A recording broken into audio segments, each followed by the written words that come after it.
மிதுன ராசிக்காரர்கள் என்றைக்குமே நான் ஓப்பனாகவே ஒரு விஷயம் சொல்கிறேன், சொல்கிறதுல தப்பு இல்லை. எனக்கு ஒரு மிதுன ராசி நண்பர் ஒருத்தர் இருக்கார். நானும் அவரும் ஹோட்டலுக்கு போனோம்னு வச்சுக்கோங்களேன், நான் கொடுக்குறேன் அப்படின்னுவார். இல்லை நான் பரவாயில்ல, நான் கொடுக்குறேன். அப்படியா, சரி பரவாயில்ல கொடுத்துருங்க அப்படின்னு. ஸோ இந்த அட்சய திருதியை வரும்போது இந்த மிதுன ராசிக்காரர்கள் வாங்க வேண்டிய தங்கம் வெள்ளி இதெல்லாம் வாங்குறவங்கலாம் இருக்கீங்க. ஸோ இதெல்லாம் நீங்கள் பண்ணுங்கள். ஸோ நீங்கள் செய்ய வேண்டிய ஒரு விஷயம் அப்படின்னு சொல்லும்பொழுது, அப்படின்னு இந்த மந்திரத்தை மிதுன ராசிக்காரர்கள் சொல்ல அதுவும் அந்த அக்ஷய திருதியில் அவங்க சொல்ல கண்டிப்பாக அவங்களுக்கு நிறைய முன்னேற்றங்கள், பண விஷயத்தில் தட்டுப்பாடு இல்லாமல், இந்த காலத்தில் பணம் சம்பாதிக்கிறது பார்த்தீங்க அப்படின்னா, சில பேர் பார்த்தீங்கன்னா கஷ்டப்பட்டு உழைச்சி சம்பாதிக்கிறவங்களெல்லாம் நீங்கள் பார்த்துருக்கீங்க. ஒரு கோவிலுக்கு போகணுமா, அவசியம் போகணும், நம்ம சுவாமி தரிசனம் பண்ணணும், ஒரு இந்த செலவு நமக்கு அனாவசிய செலவு, உடனே அதை ஸ்டாப் பண்ணிடணும், வேண்டாம், நம்ம கொஞ்சம் சேர்த்து வைப்போம். நம்ம மிதுன ராசிக்காரங்க பூஜை அறையில் என்ன வைக்கலாம்? பூஜை ரூமில் மிதுன ராசிக்காரர்கள் வைக்கிறதுன்னு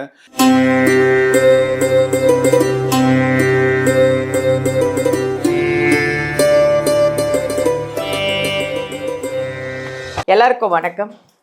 ஜோதிடர் யுகம் சேனல் அனைவருக்குமே வணக்கம். நான் தான் உங்கள் பாலாம்பிகா பேசுகிறேன்.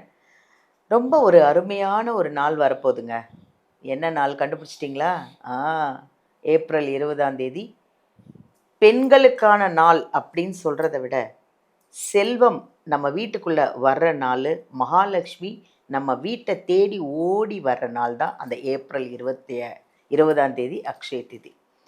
ஸோ அந்த அக்ஷய திதி அன்னைக்கு நம்ம எல்லா பெண்களும் எல்லா நகைக்கடையிலையும் பார்க்கலாம். ஆனால் நகைக்கடையில் பார்க்குறத விட அந்த ஒரு ராசிக்கும் யாருக்கெல்லாம் பணம் கொட்ட போகுது, எந்தெந்த ராசிக்கெல்லாம் பணம் கொட்ட போகுது, எப்படி கொட்ட போகுது, அதுக்கு என்னென்ன விஷயங்கள் இருக்குது அப்படிங்கிறத நம்ம டாக்டர் ராஜ்குமார் சிவாச்சாரியார் அவர்கள் வந்திருக்காங்க. உங்களுக்காக, உங்களுடைய எல்லா ராசிக்காகவும் நான் உங்ககிட்ட நிறைய விஷயங்கள் கேட்டு தெரிஞ்சுக்க போகிறேன். நீங்களும் தெரிஞ்சுக்க போகிறீங்க. வாங்க ஐயாவையும் மீட் பண்ணுவோமே. வணக்கம். வணக்கங்க. வணக்கம். எப்படி இருக்கீங்க? நல்லா இருக்கேன். நீங்கள் எப்படி இருக்கீங்க? நல்லா இருக்கேன் ஐயா. வாழ்க வளமுடன். அதாவது இப்போ என்னன்னா, ஏப்ரல் 20 அக்ஷய திதி வருது.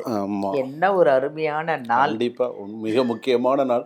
வருஷத்தில் ஒரு நாள், அந்த ஒரு நாள் யாரும் மிஸ் பண்ணாத ஒரு நாள் அது. ஆமா, எல்லாரும் பெண்கள் எல்லாம் நாங்கெல்லாம் ரெடியா இருக்கிற நாள். ரெடியா இருப்பாங்க. அக்ஷய திதி எதுக்கு?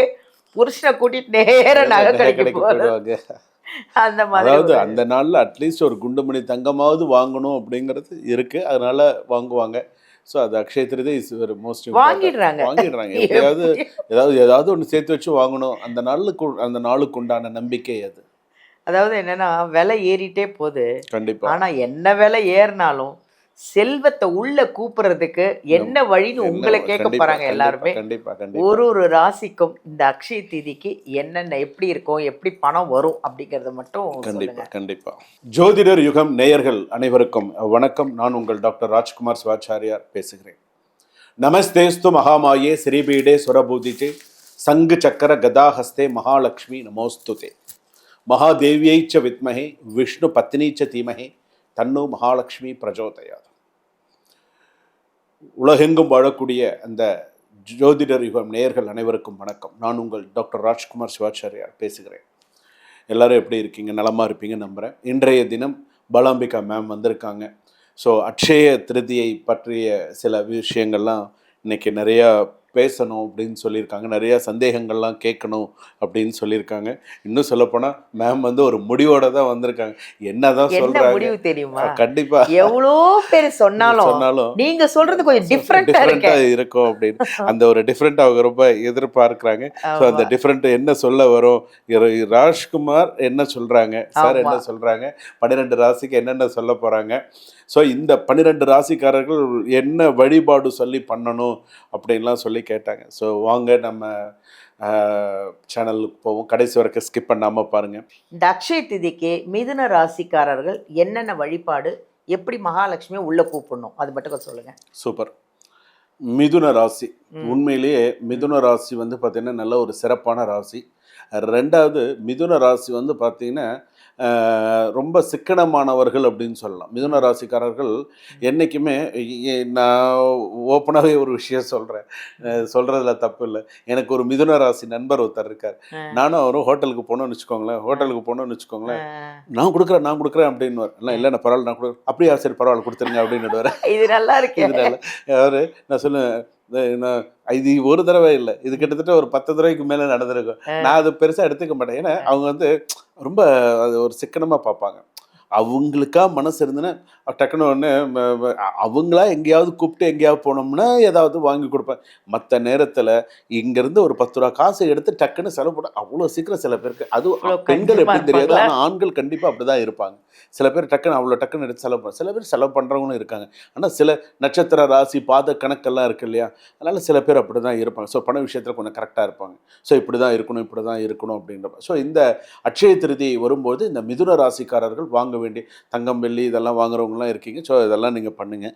ஸோ நீங்கள் செய்ய வேண்டிய ஒரு விஷயம் அப்படின்னு சொல்லும்பொழுது, பொதுவாக அக்ஷய திருதி வர அன்னைக்கு நீங்கள் இதை ஒரு விஷயமா எடுத்து செய்யலாம். நிறையா பேருக்கு நிறைய விஷயங்கள் வரும். ஆனால் மிதுன ராசிக்காரர்கள் ஒரு சின்னதாக ஒரு மஞ்சள் துணி, அது வெல்வெட் துணியாக இருக்கலாம், நார்மல் நல்ல எல்லோ கிளாத்தாக இருக்கணும், அது ஒன்று வாங்கிக்கணும். ஒரு 10 ரூபா, அதிகபட்சம் ஒரு 15 ரூபாய்க்கு வெட்டி வேறு வாங்கிக்கணும். ஜாதிக்காய் வாங்கிக்கணும். ஜாதிக்காய் மிக மிக மிக முக்கியமாக. பச்சை கற்பூரம் வாங்கிக்கணும்.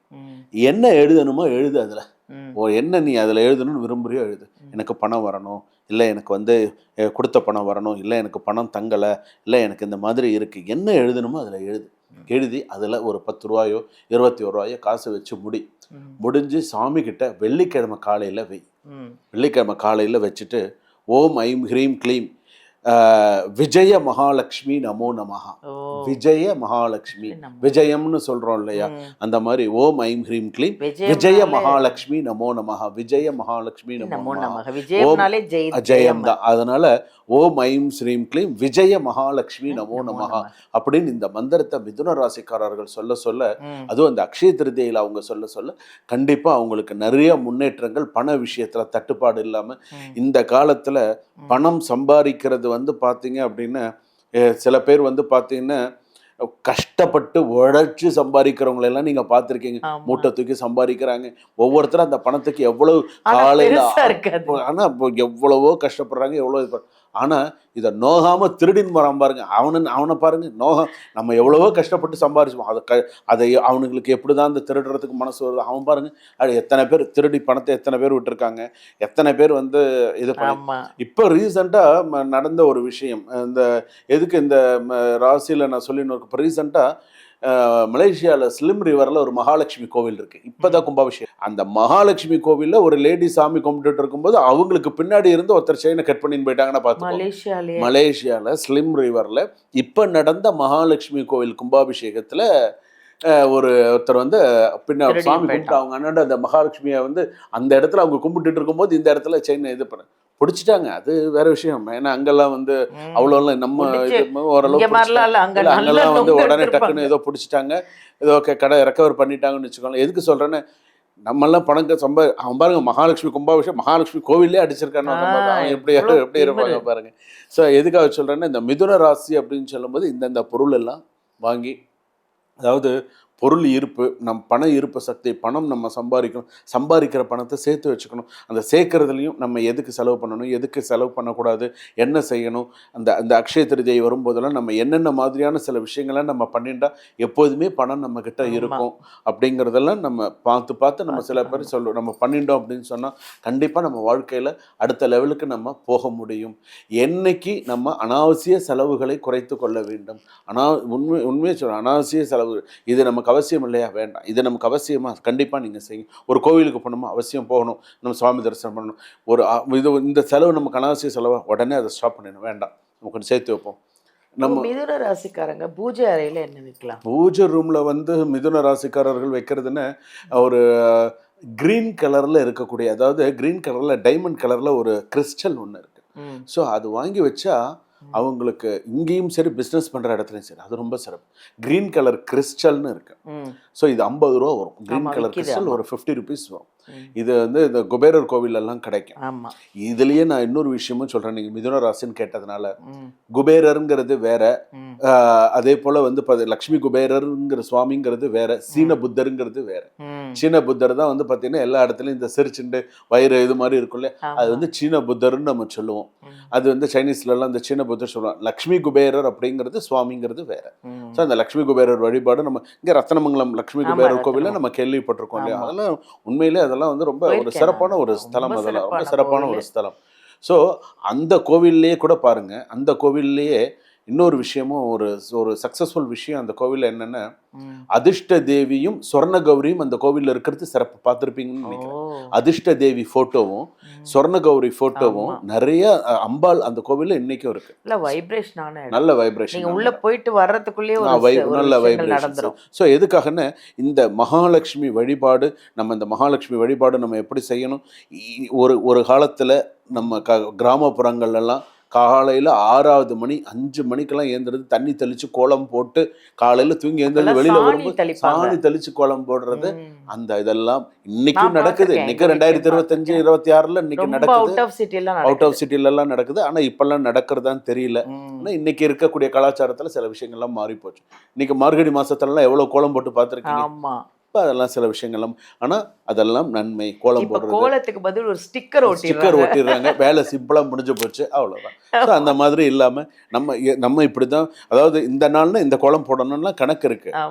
அதெல்லாம் நிறைய விஷயங்கள் இருக்கு. அதை நம்ம அது கரெக்டா நம்ம செய்யறோம் அப்படின்னு சொன்னா நமக்கு சிறப்பு.